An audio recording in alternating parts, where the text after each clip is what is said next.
E o que é mais interessante é assim, é como é comum, depois de eu ter conhecido essas situações, como é comum, né, as pessoas terem um vínculo formal, terem um emprego e também fazer uma outra coisa como um jeito de complementar o salário, né?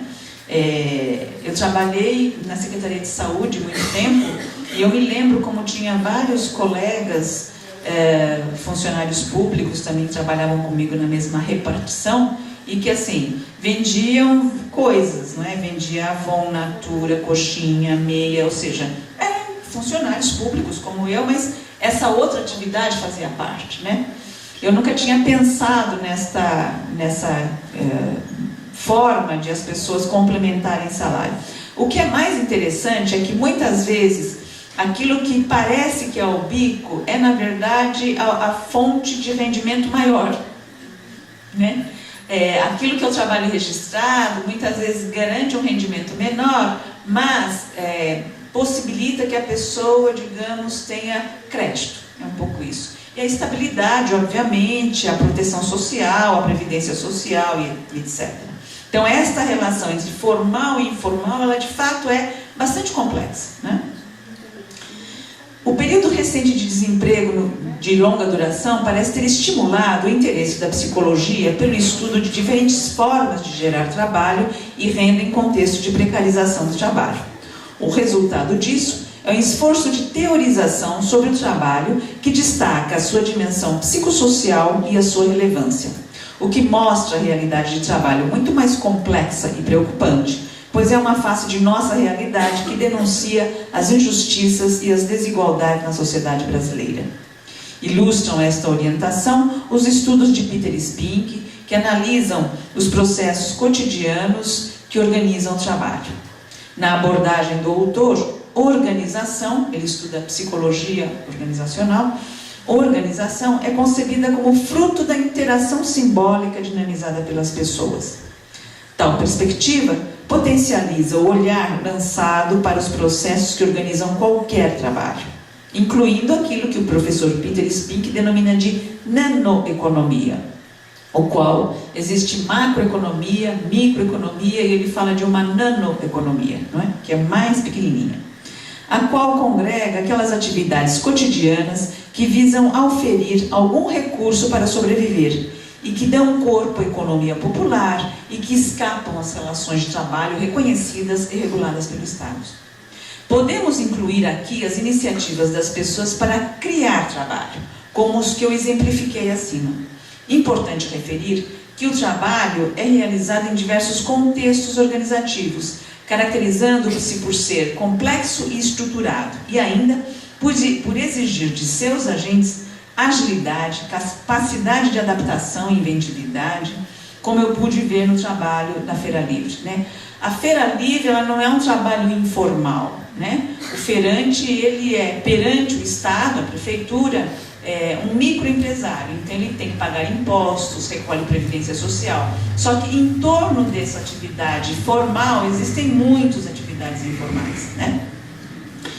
Alguns trabalhos desses situam-se no espectro de atividades categorizadas como semi-econômicas.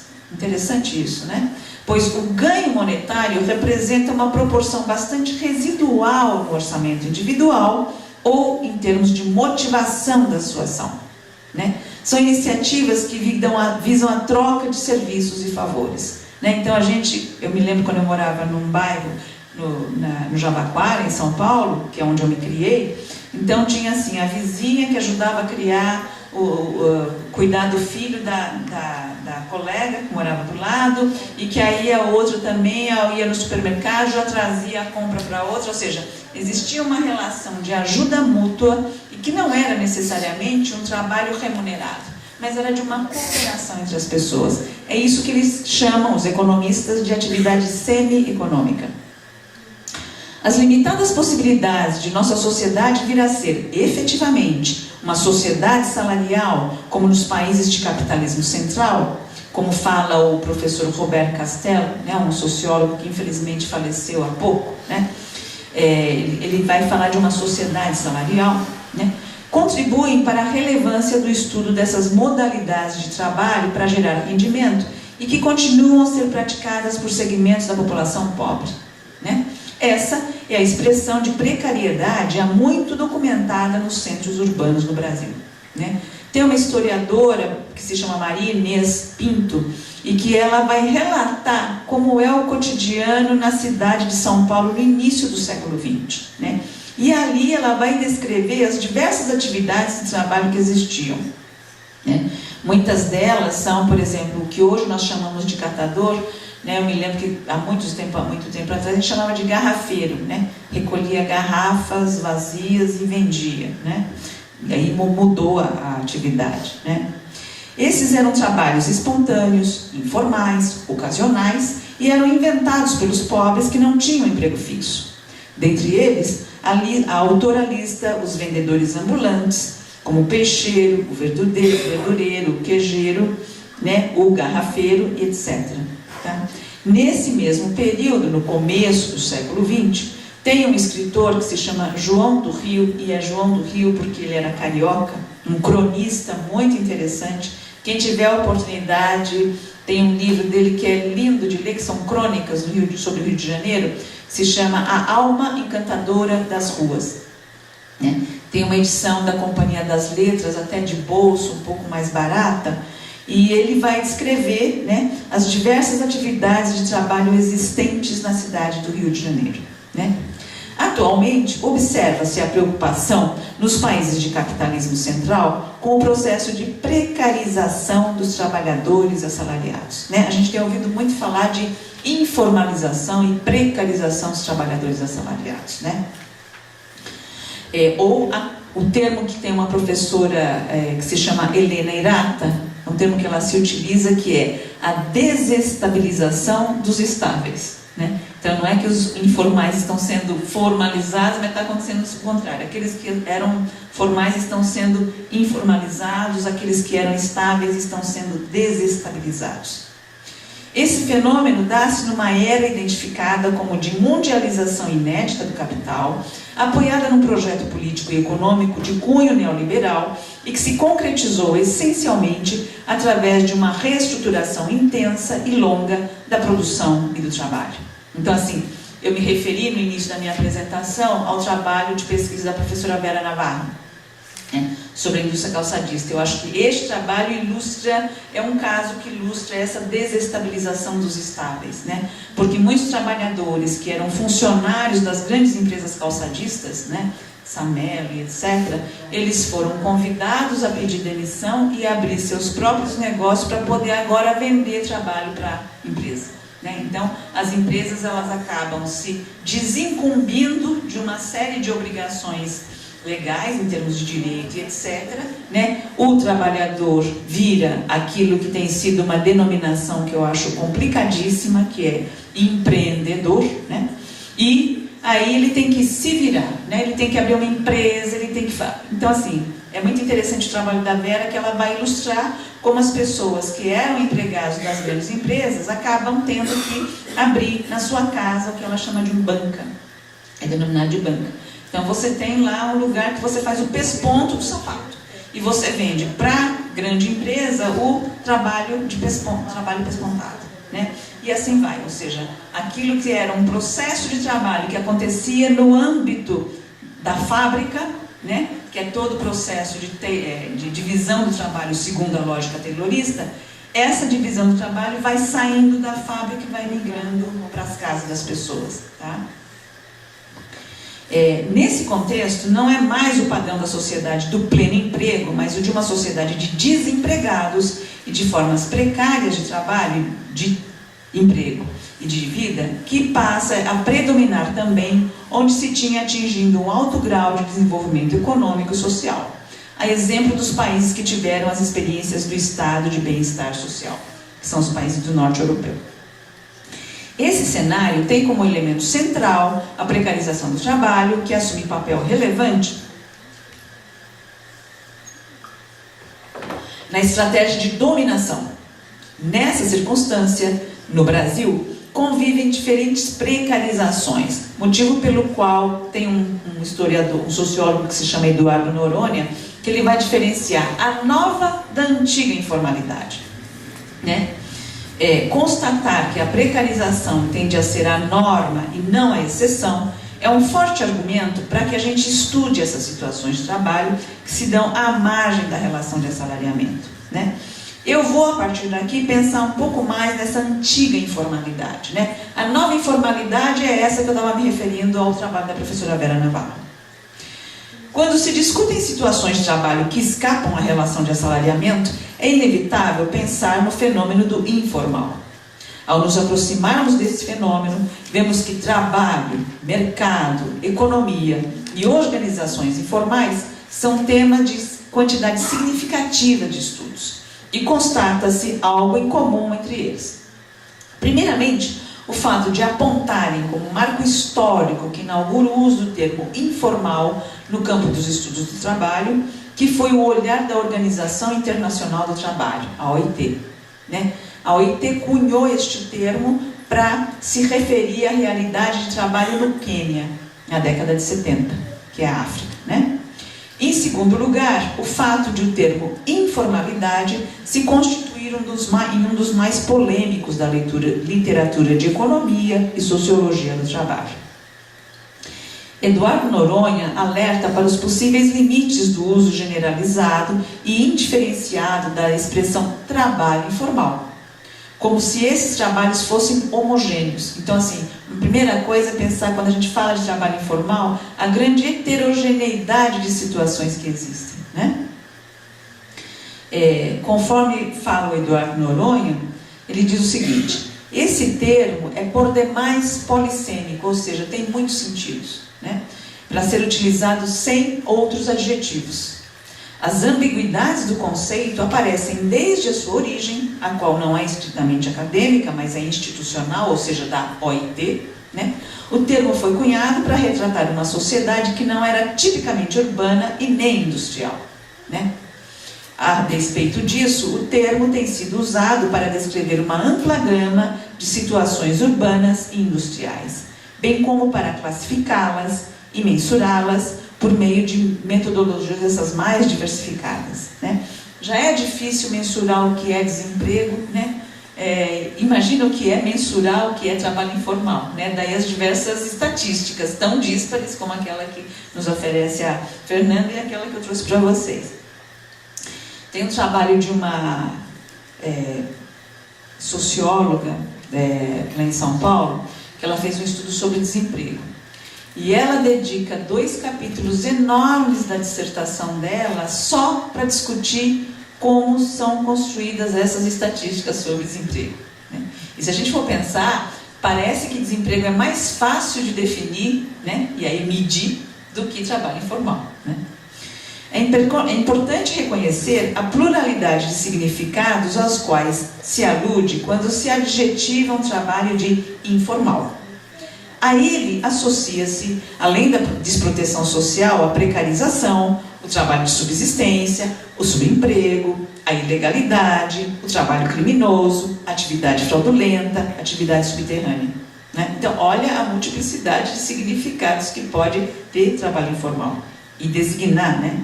A polêmica sobre o formal e informal suscita pontos de vista como o de uma pesquisadora que está preocupada com o trabalho e com a economia nos países africanos. Eu acho que a gente aqui no Brasil tem que se aproximar muito, né, de estudos, né, de trabalhos, de estudos sobre a África, né, sobre trabalho na África, porque tem muitas semelhanças mesmo. Obviamente com a América Latina, que eu acho que isso a gente já caminhou um tanto, mas com a África existe muita similaridade, né? Eu tive a oportunidade de visitar 2 países africanos em função de uma pesquisa que eu desenvolvi, que é sobre a Feira Livre, e que depois nós fizemos um trabalho de investigação conjunta com Guiné-Bissau e com Cabo Verde, né, que são ex-colônias portuguesas também, né? E é incrível como uma série de situações de trabalho a gente vai encontrar muito mais aproximação, né, para estudar né, em termos de valores, de forma de organizar e etc., com a África do que com o Norte, com a Europa, com os Estados Unidos, que que acabam sendo muitas vezes referências para nós, né, aqui, da academia. E aí eu acho que até estou falando isso para nós mesmos aqui, né, na necessidade da gente se aproximar, digamos, de outras realidades de trabalho, de países do Sul que a gente tem pouco contato, né. Depois que eu fui para lá, eu visitei principalmente a Guiné-Bissau, que é um país assim que me impressionou muito, que tem um mercado enorme que se chama mercado de Bandim, e é um mercado que, como disse minha amiga cabo-verdiana, a gente não sabe onde começa o mercado, onde começa a cidade, onde termina a cidade, onde começa o mercado, porque a cidade é o mercado, né? E o mercado, assim, muito parecido, uma mistura dos mercados que nós temos nas nossas cidades, não é? E com as feiras livres, né? E o que é muito interessante é que esses lugares de trabalho são lugares onde, absolutamente, acho que esta questão do formal e do informal, ela não se põe ali, na verdade, acho que se a gente for olhar a partir de alguns crivos em termos de definição, é trabalho informal, né? E existe uma outra questão que eu acho que é muito presente, pelo menos naquilo que eu pude ver no estudo da Feira Livre, e me aproximando de outras situações de trabalho de mercado, que é você não ter uma divisão, como a gente tem no trabalho industrial, né? E no trabalho nas grandes tecnoburocracias, que é uma divisão entre trabalho e vida, né?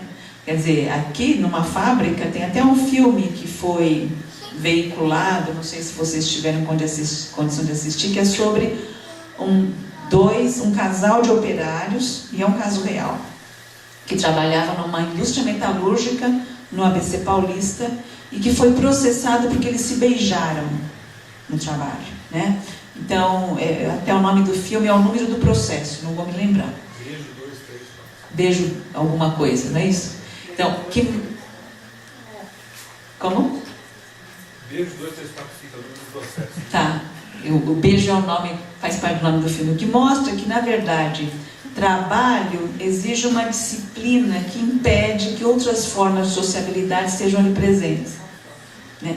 No caso da feira, por exemplo, essa questão ela não se coloca, né? No caso do mercado, também não, né? Nesse trabalho que eu pude conhecer lá na Guiné-Bissau, a religião muçulmana ela é muito presente lá, né?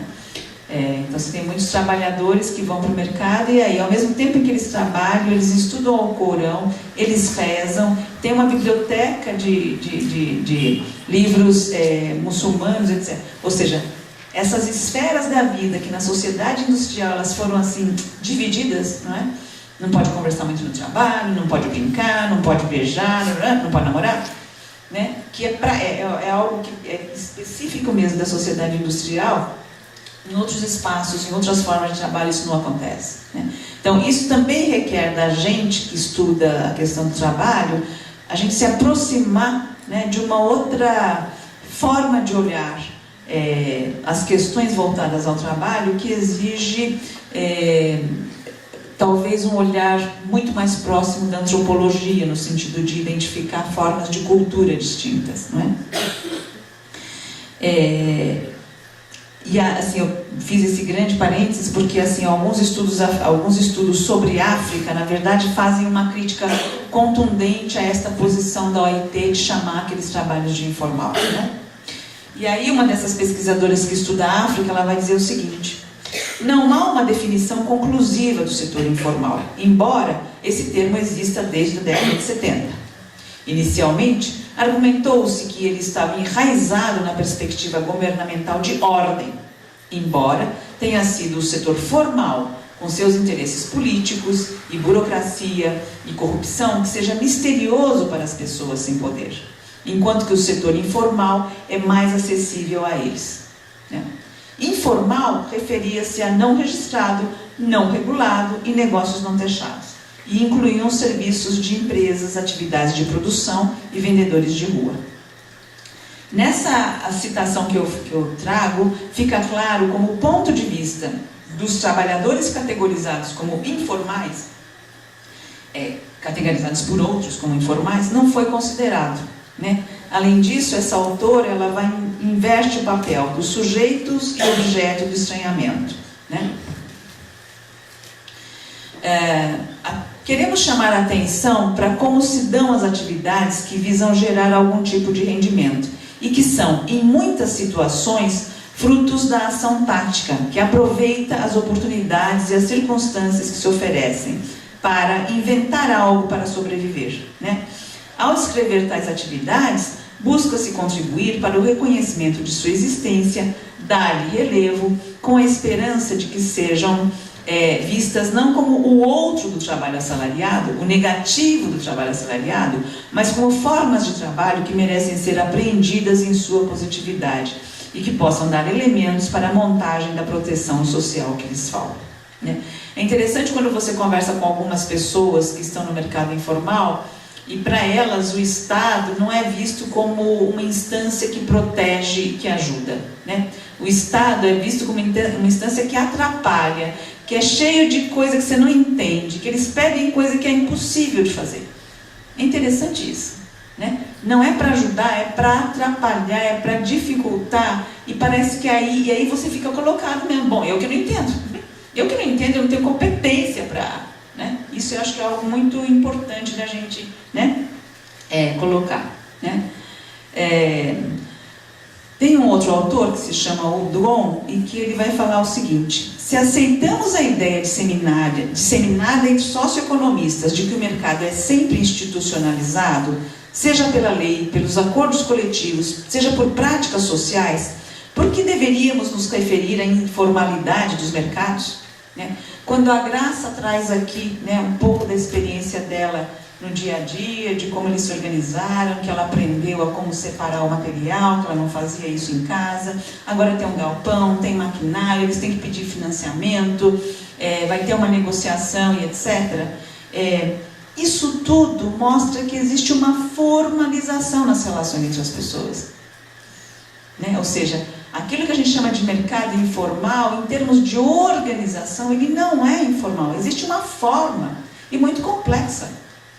Quando ela mostra para a gente o saber dela, e que eu acho que representa o saber dos colegas também, de como é que eu faço para eu evitar me machucar, eu consigo trabalhar de chinelo, mas eu não me corto, etc.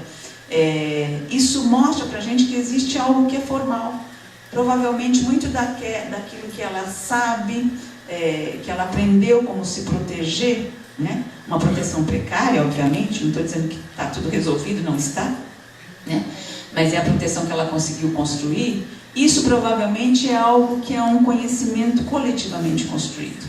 Simplesmente o fato de eu olhar a Rosângela e conviver com ela, eu vou aprender coisas com ela, mesmo que ela não tenha que me ensinar, não tenha que me falar, né? Isso, né, no trabalho coletivo, no trabalho associado, né, tirá-los da casa, né, trabalhando individualmente, mas para trabalhar numa cooperativa, numa associação, isso já traz uma coisa muito interessante, né? O Marx, naquele capítulo dele, do Capital, que se chama A Cooperação, que é um capítulo... Bom, o Marx sempre é muito bacana de ler, muito interessante, mas assim, nesse capítulo, A Cooperação, é muito interessante como ele fala de uma forma muito simples. Ele fala, a cooperação nasce quando as pessoas começam a trabalhar no mesmo lugar. Cooperação não significa que eu estou trabalhando na mesma atividade, dividindo a tarefa junto com as pessoas que estão comigo. A cooperação, ela já nasce o simples fato de eu estar junto, ver como é que vocês fazem, ainda que eu faça sozinha a minha atividade. E isso, na verdade, vai potencializando o aprendizado e formas de fazer, né? Então, nessa medida que eu acho que tem uma outra questão que vai fazer uma crítica a esta denominação informal, que na verdade vai falar, não, gente, este trabalho tem uma formalização, existe uma formalização, existe um acordo entre as pessoas, existe um contrato entre as pessoas, ainda que verbal, não precisa ser no papel, né? A afirmação de que ao se qualificar os mercados como informais, desconsidera-se a sua existência social, é importante e vem ao encontro da ideia de que a vida social só acontece se as pessoas envolvidas fizerem acordos e negociações e compartilharem uma realidade comum, ainda que isso não se consubstancie em acordos escritos, né? O trabalho é uma atividade eminentemente social, que exige algum nível de acordo e de entendimento entre as pessoas, né? Tem uma pesquisadora francesa que se chama Michelle Lacoste, que ela vai escrever sobre o trabalho, algo que eu acho precioso. Ela vai dizer o seguinte: trabalhar é se concertar com o outro, concerto de orquestra, né? A gente entra em harmonia, né? É se concertar com o outro, é ajustar a sua ação à dos outros, no espaço e no tempo. É também ser interrompido por acontecimentos urgentes, tomando o passo sobre sua própria tarefa. É encontrar em comum soluções para um problema, colocar questões, formular as demandas, fornecer explicações. É bonito isso, né? Pensar que trabalhar é se concertar com o outro. É muito bonito. Isso é para qualquer trabalho, né? Lacoste salienta que o trabalho é uma atividade coletiva, que para acontecer e ter sentido requer a participação de diversas pessoas, e são elas que o formalizam. Então é muito interessante como a gente tem uma ideia de formal e de informal, que é uma coisa muito... A lei, se tem papel, se está escrito. O que a gente está trazendo aqui, que esses autores já falam, peraí, tem uma outra dimensão do que é formal aqui, que a gente também tem que levar em conta, tá? E isso vale para qualquer trabalho, seja ele coletivo, individual e autônomo, produtivo ou improdutivo, nos termos marxistas, né? Pois ele só pode acontecer porque há outras pessoas envolvidas na sua consecução e na recepção e no seu consumo. Para tanto, os envolvidos no trabalho instituem regras para acontecer, incluindo as de natureza deontológica, ou seja, regras éticas, né? Por exemplo, entre os tomadores de conta de carro, né, numa feira, existe mais de um, mas existe uma regra de convivência entre eles, né? Eu não vou invadir o espaço do outro, não vou, né, pegar o freguês do outro, né? Essas regras de convivência, que são regras deontológicas, elas são construídas de uma forma acordada, tá? Obviamente isso não significa que tudo é harmonia, que tudo é uma beleza, absolutamente, não é?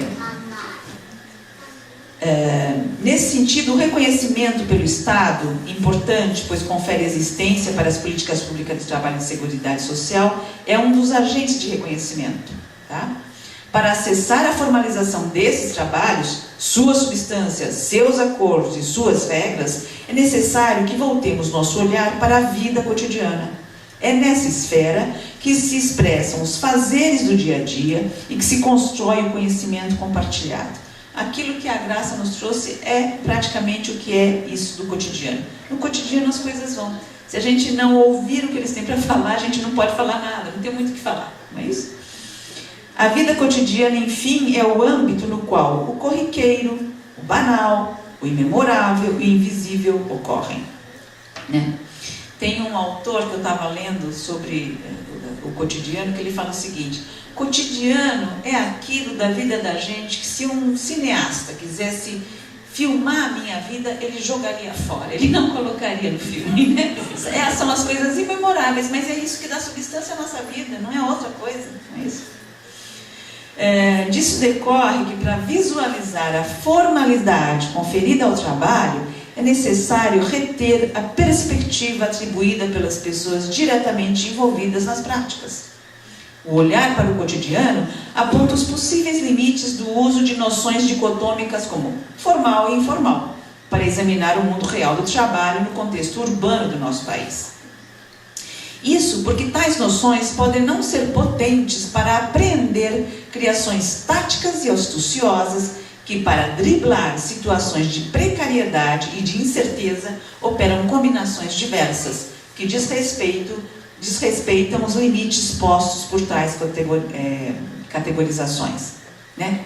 É muito comum observar que trabalhadores com sólidos vínculos empregatícios, com carteira de trabalho registrada, também façam algum bico, né? Funcionários que vendem Avon, outros que vendem salgadinhos e doces para festas, outras que fazem e vendem comidas congeladas e etc, né? Tudo isso é comercializado entre os colegas de trabalho.